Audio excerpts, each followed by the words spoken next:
Hey everyone, it's been a while. Just wanted to give you some updates on the van here. I've done a lot of upgrades since we've last talked. So in this video, we're going to kind of walk through and I'm going to talk you through some of the stuff I've done to really make this van an all-in-one kind of stealthy RV. So if you're not familiar, the van I'm talking about is affectionately known as Bruce. He's a 2003 Chevy Express 3500. It's got the 6-liter in it, but since it's a 2003, it's only a 4-speed. But the reason I got it, it can tow my race car. It lets me camp out at the track. I've actually got it set up so kind of everything packs away decently well, so I can actually use it for utility and still put my DJ gear in here when I'm doing my DJ gigs. So yeah, starting with the outside here. It came with the halogen headlights, the stock ones. I just put in these LED ones because I was kind of struggling to see at night, which we'll talk about here in a little bit. So these are much brighter and they've got these little ring lights on them. They look really cool. I have them disabled right now because the way I wired them up, it was direct to the battery and it was killing my battery when I let it sit too long. So I pulled the fuse on those for right now, but I think they were like 80 bucks, maybe 60 bucks. And they're really bright. They work great for me. So that's the headlights. We'll talk about tires here in a set. That's a bit of a sore subject right now. I think you guys saw me install the AC, but I don't think I filmed me moving it from the back there to the front. So where that vent fan is where the AC used to live. But this van actually doesn't have AC from the motor. So I moved my AC, this is an electric AC unit, so I moved it from the back to the front to keep us cool when we're driving, and you really don't need it as much as at night anyways, and if I do need it at night, I just blast the fans, and it still does a pretty good job of cooling everything. So we've got the AC unit, that's a 12-volt unit up front there. I've got this vent fan here, a generic unit, but it does kind of kick itself on when it senses it's like over 75 degrees inside the van. So that's kind of a nice feature. It's got the anti-rain stuff going on too. And then we'll see, I'll hop up here real quick. In the far back, we've got our Starlink on a little generic magnetic Starlink mount. So yeah, pretty simple up top. I do want to get some solar going up there at some point, and a little roof deck would be kind of cool too. I know a lot of people say they put them on there and don't use them, but I think going to the track and stuff, it'd be a nice thing to have. But the solar would be huge too, to keep the house battery charged up when it's sitting for a while. So I think that's pretty much everything on the exterior. I did add a hitch. I'm not sure if I filmed that, but it's just a generic Kurt hitch that bolted to the frame and can tow, what I need it to tow. I don't think I filmed this either. I actually Plasti Dipped the windows. I was going to get them wrapped. I talked about doing tint on them and stuff like that. But the quotes were obviously pretty expensive because that work's not cheap. And I went ahead and Plasti Dipped them, and like these back ones actually came out really well. But this one, I kind of rushed and I scratched it up and then redid a spot. So some look better than others. But the nice thing with Plasti Dip is I can redo it whenever I want. And for example, I had these Plasti Dipped at one point. But I didn't like that I couldn't see out of them. So I was actually able to peel the Plasti Dip off, and now I've got windows here. But I have a blind solution on the inside, which, we'll obviously go over here in a second. So, and then I guess the last thing, we tinted, oh, it's unlocked, perfect. We tinted the windows up front here. And again, that was to keep the heat down in the summer. It gets really hot in here, especially with no, AC from the vehicle, itself. So went ahead and got the ceramic tint on the windows. And then the other thing I've installed, so this is kind of nifty. Again, this was a very bare bones van. It was used by the city of Cincinnati, so they stripped everything out of it. It didn't even have a radio, didn't have cruise control, didn't have AC, everything was deleted. No power locks, no power windows. So I was like, I want all those creature comforts. So I actually ended up installing an Apple CarPlay unit from Amazon. Works great. It's just a simple double-DIN unit. Kind of ran the wiring myself and just installed some door speakers, just one on each side. Pretty simple. I actually installed a generic power door lock kit as well that works pretty good so far. I haven't had any issues with it. That side, it's actually binding up a little bit, but I don't think that's the door lock. I think it's the way that I installed it. So I got to pull that door card off and try and check out what's going on there. But yeah, that all works pretty well. And then the last thing I installed up here is a generic cruise control kit as well. This is a cable driven throttle.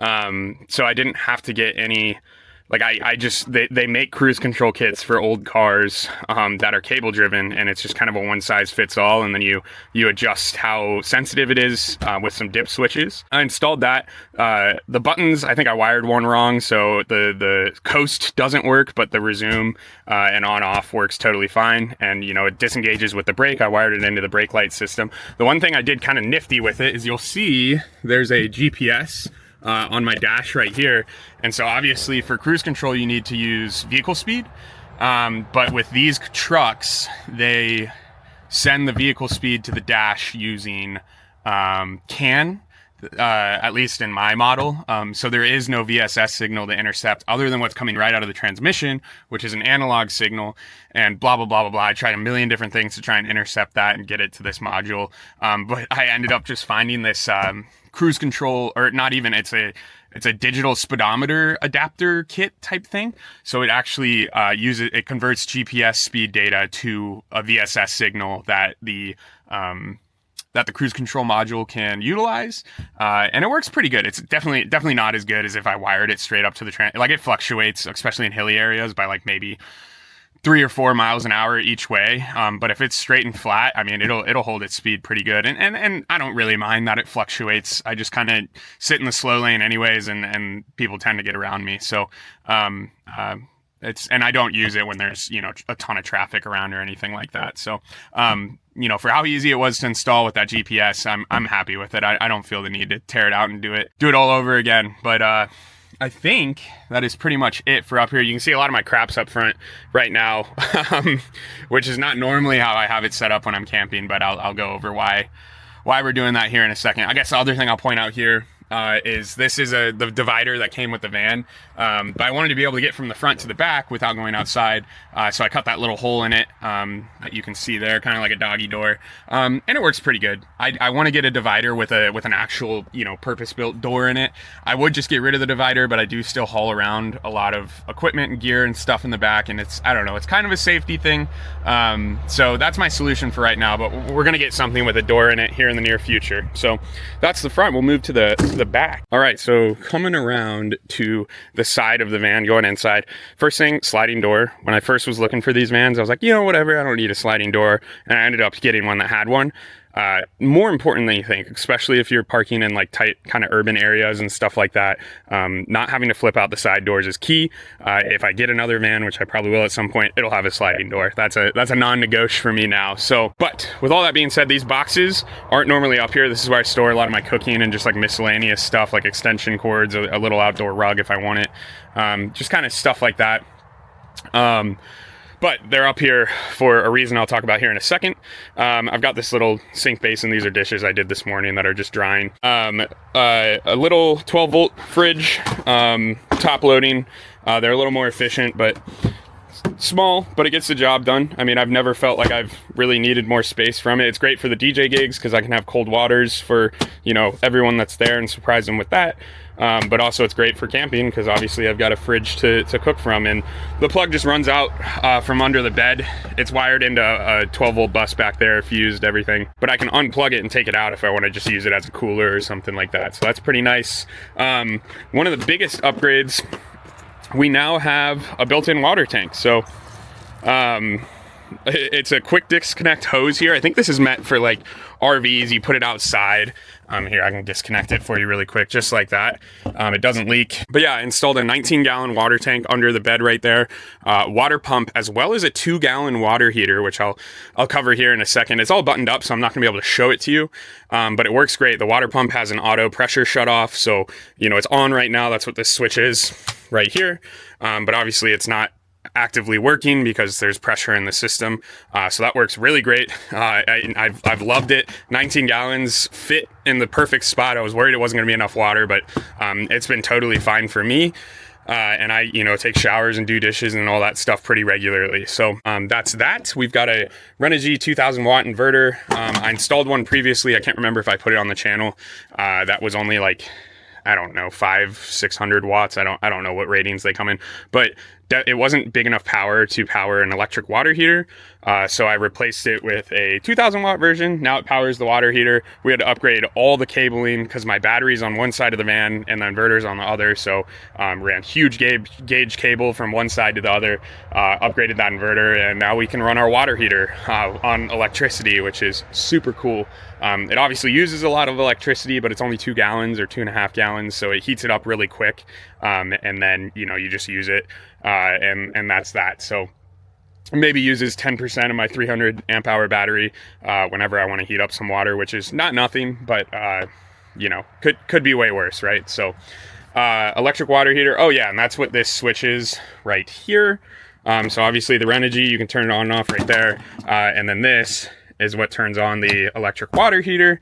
And if I left that on, it'd kill my battery, but heat up my water. So that's all routed to this power strip over here. And the other thing that's great about that, when a lot of my DJ gear has batteries and needs charged.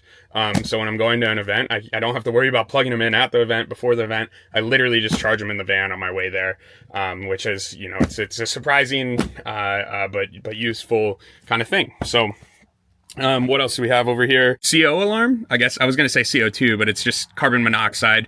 Again, just for safety, we're doing cooking in here, and I've got that diesel heater right there, and that's the control panel for it as well. So the diesel heater is actually located in the back of the van. I've got a long hose coming up here to this vent to get the air to where it needed to go. It used to come out under the bed, and it would just get really hot under there and didn't really do what I needed it to do efficiently. So now it comes out here, control panel's there, just a generic, Vivo or whatever the heck. And it works great. It keeps it warm in here all the way down to I think I've been down to 10 or 5 degrees for a night. Obviously it's on full blast at that point, but I don't really have a lot of insulation in here, and it definitely kept me warm. So that's pretty nice. Got this nice fold up office chair. So, when I'm working or hanging out back here, I've got a nice rolling chair, but I can fold it up and then I throw it on top of the bed when I'm kind of in transit mode.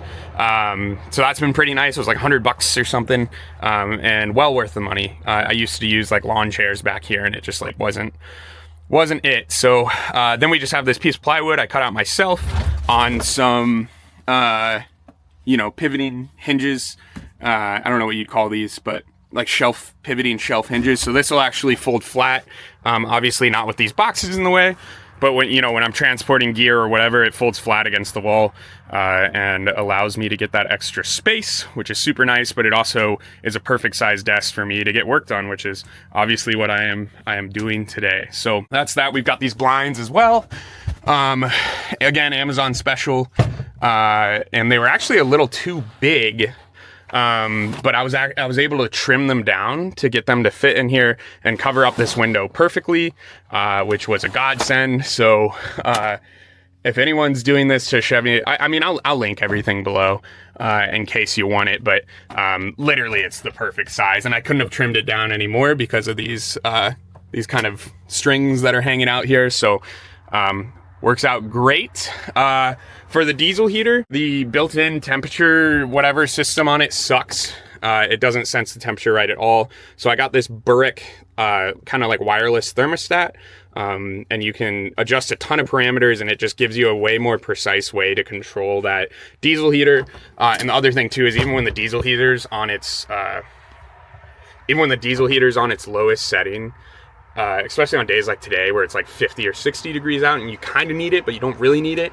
That lowest setting will still make it bake in here, and you got to turn it on and off and on and off. So that Bureck will do it automatically. It's made by a small business owner, and it works really well. So I think it's well worth the price. So yeah, I use that when it's getting a little cold.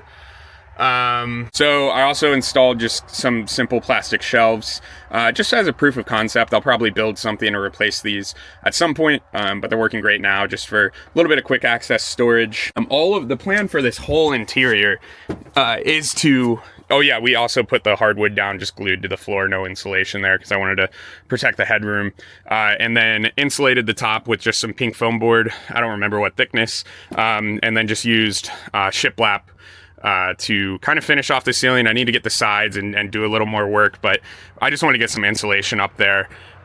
just to make sure, you know, I wasn't going to freeze in the winter and bake in the summer as bad. So I think that's pretty much the update back here. I'll show you, I've got a little pass through to under the bed there. So this board actually comes out, it's held on by magnets, kind of, so that's normally where these boxes go, and it's just a way for me to quickly access them, access my cooking supplies without, you know, taking up space in this main area normally. But I'll open the back here and I'll show you why they're not under there here in a second. So I think, oh, you know, we'll go over one more thing up here. This is that vent fan I was talking about. So right over the bed, if I want to crack these windows or the windows in the back, however I want to do it, it pulls air across the bed and really cools it down in here and keeps it a nice temperature. So that's kind of the living quarters. It's a little tight. I think if I did another one of these, I'd get extended. Honestly, if I do another one, as long as it can tow enough to get my race car and an enclosed trailer to the track, I think I'll do a Ford Transit, like all-wheel drive with a high top and a little bit of an extension on it. Because just a little bit more space back here would be perfect to have a couch or like some sort of comfortable seating area. You know, obviously I don't have that right now. So something to do in the future, but not right now. Oh, and then I guess I'll talk about the bed. Full-size bed in the back, sitting widthwise. Very comfortable. Didn't have to do any modifications, but you've already seen the video on that, hopefully. If not, obviously it's on the channel. I think it's literally the video or two right before this one. So we'll go in the back here now. Open her up. Now I will do my story time. Why does Logan have a set of wheels and tires in the back for a GMC Savana? So yeah, when I was on my way up here on Sunday, I was on my way to a convention actually, and I blew a tire because, you know, the tires are pretty old that came on the van. Should have replaced them, I didn't. So I blew a tire kind of in the middle of nowhere. Waited forever for a tow truck. Obviously no tire shops were open, so you know, the only place I could find was a Walmart. Got towed to that Walmart, showed up, and they're like, oh, the tires we thought we had aren't the right load rating. And I was like, dude, just replace the one. I'm gonna replace it anyways because I have no clue what brand tire. Like it's you know, a brand I'd never heard of. And I was like, just throw it on there so I can get to where I need to go, and then I'll get to a tire shop, you know, the next on Wednesday or whatever. I'm not moving once I get to the campground, so. And you know, their policy says they wouldn't throw it on there. You know, they're not allowed to mount a tire that's not meant for the vehicle, blah, blah, blah. They're protecting themselves. I get it. But put me in a sticky situation. So found a guy that was like a mile away, that was partying out of Chevy Express, and I bought the wheels and tires off that one, which are also too old and dry rotted and, need replaced. So now I just have an extra set of wheels that I don't need. I'm going to keep one, put a spare on it, and we're going to keep a spare on us because that would have avoided this whole situation. But I just need to get to a tire shop and then figure out if I can take these to a scrapyard or what. You can probably hear the diesel heater booting up right now.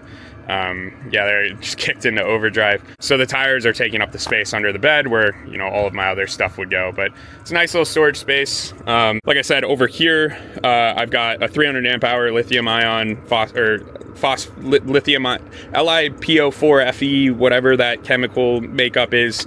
300 amp hour under there, works great. I think it's the perfect capacity for me. It allows me to camp for like 2 nights if I'm not using the AC, 3 if it's like fully charged and I'm being kind of smart about it. So that's awesome. I've got a 60 amp DC to DC charger under there so I can charge while I'm driving, and a 60 amp AC to DC, which plugs in right behind this water bottle here. So I just run an extension cord out to the wall plug, works great. So that's everything on that side. And then over here is where we've got, so I would just take my hose from up front, plug it in here. We've got the hot cold for the outdoor shower. I hang a tarp across the windows here, or across the doors. And then, you know, I take a nice hot shower outside. It works great. I've used it quite a few times, even when it's cold out. And, you know, it's a nice feature to have. It's nice to be able to take a shower, you know, as long as I'm out somewhere like this with not a lot of people around. I've done it in a truck stop parking lot, would never do it again. But it is really nice to have the ability to do that. And then I fill up my diesel heater right here, which isn't the most ideal thing, but I don't know, it works good for me. And then I fill up my water tank right here. We just plug a garden hose into it, and I put a little inline filter on the hose going in, make sure I get some good clean fresh water. And then this is the vent for the tank, kind of a jerry-rigged solution, but seems to work great for me. So I think that is everything. Oh, I guess the diesel heater. Diesel heaters obviously under here as well.